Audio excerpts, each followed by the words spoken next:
Lección 14 para martes 26 de septiembre. Somos la iglesia del Dios vivo. ¿Por qué es importante y emocionante integrar la iglesia de Dios?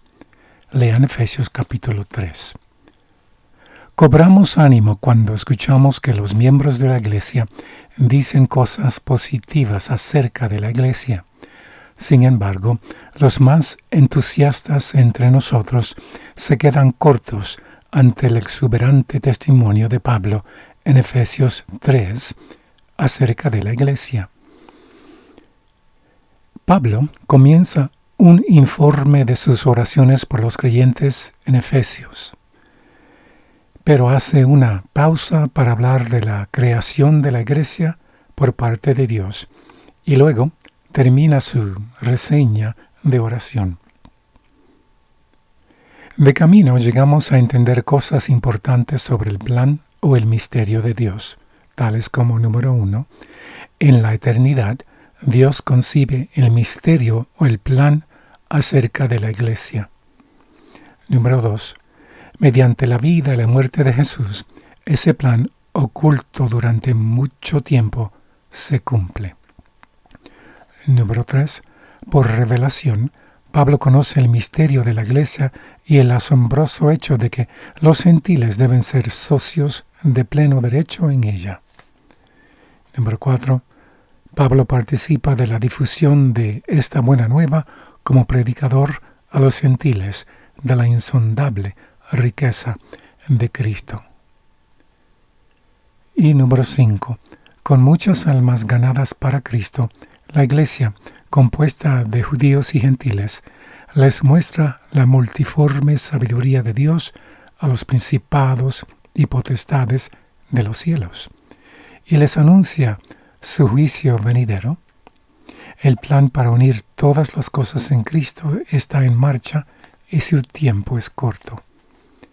Esta percepción de la iglesia motiva a Pablo a orar por los creyentes.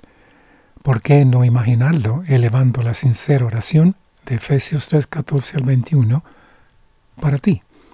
¿Por qué no imaginarlo orando para que tú seas lleno de la toda plenitud de Dios y para que participes plenamente del asombroso misterio en expansión de una iglesia unida? ¿Cuáles son los tipos de barreras entre los creyentes de nuestra iglesia que, a la luz de lo que Pablo ha escrito, no deberían existir? ¿Qué puedes hacer para ayudar a eliminarlos? Del libro Testimonios para la Iglesia, tomo 6, página 21, dice: el plan que Dios se propone llevar a cabo hoy mediante su pueblo es el mismo que deseaba llevar a cabo mediante Israel cuando lo sacó de Egipto. Contemplando la bondad, la misericordia, la justicia y el amor de Dios revelados en la iglesia, el mundo ha de obtener una representación de su carácter. Y cuando la ley de Dios pueda así manifestada en su vida, el mundo reconocerá la superioridad de los que aman, temen y sirven a Dios por encima de todos los demás habitantes de la tierra. Los ojos del Señor observan a cada uno de sus hijos, y Él tiene planes para cada uno de ellos. Él se propone que quienes practiquen sus santos preceptos constituyan un pueblo distinguido. Al pueblo de Dios de este tiempo, tanto como el antiguo Israel, se le aplican las palabras que Moisés escribió por inspiración del Espíritu.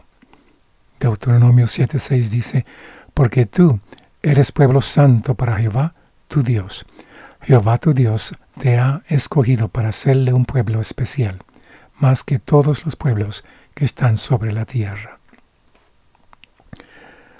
Ni siquiera estas palabras alcanzan a expresar la grandeza y la gloria de lo que Dios realizará mediante su pueblo. Es necesario que no tan solo a este mundo, sino al universo entero, les sean revelados los principios del reino divino. En esta cita vemos 3 definiciones del misterio o plan de Dios por medio de su iglesia. Número 1, revelar el carácter, su carácter al mundo. Número 2, se revela por miembros de iglesia que viven según los principios de su ley y sus principios del reino divino en general. Así es que cada uno de nosotros podemos cumplir el misterio de Dios o el plan que Dios tenía para la iglesia con relación al mundo.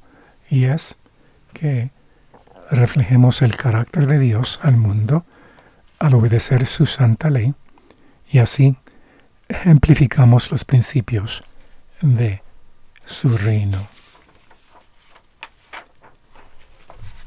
De lo que sigue son algunas citas inspiradas que no están traducidas al español de algunas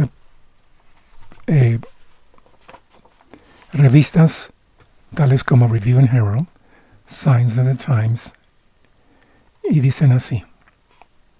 Review and Herald, tomo 1, 267, dice: la condescendencia y la agonía del amado Hijo de Dios no fueron soportadas para clamar para el ser humano la libertad de transgredir la ley del Padre y, no obstante, sentarse con Cristo en su trono. Era que por sus méritos y el ejercicio del arrepentimiento y la fe, el pecador más culpable recibiera perdón y también recibir fuerza para vivir una vida de obediencia. El pecador no es salvo en sus pecados, sino de sus pecados. Signs of the Times, volumen 2, página 397, dice: el Hijo de Dios no murió para que el hombre siempre se mantuviera como un transgresor de su ley, pues Dios y Cristo no son un ministro del pecado. Él murió que por ese acto el hombre ya no siguiera en su rebelión contra la ley de Dios. Él murió para apuntar al hombre el camino de la fe y la obediencia. De Review and Herald, tomo 6, página 45, dice: Cristo salva a los hombres, no en sus pecados, pero de sus pecados. Y aquellos que le aman mostrarán ese aspecto por su amor y obediencia. Review and Herald, volumen 1, página 287, dice: ahora, mientras apuntamos al pecador hacia Jesucristo como el único que le puede quitar su pecado, debemos de explicar qué es el pecado y mostrarle la necesidad de ser salvos de los pecados y no en los pecados. El pecador debe hacer sentirse que él tiene que cesar de transgredir la ley de Dios. ¿Qué significa cesar de pecar? Signs of the Times, volumen 2, página 425, dice: Jesús no soportó todo esto para que nosotros continuáramos en el pecado, pero para que nos salve del pecado. Él vino a brindarnos poder moral a los seres humanos y así, al unir a nuestra humanidad con su divinidad, que por su gracia el ser humano pueda llegar a ser un vencedor. Que tengan día muy bendecido al captar la idea de que el propósito de nosotros como individuo y la iglesia colectiva que Dios tiene es mostrarle al mundo sus principios de su reino, el carácter hermoso de su ley y una ejemplificación del carácter de Dios en sí, en la vida de cada uno de nosotros. Que Dios les bendiga.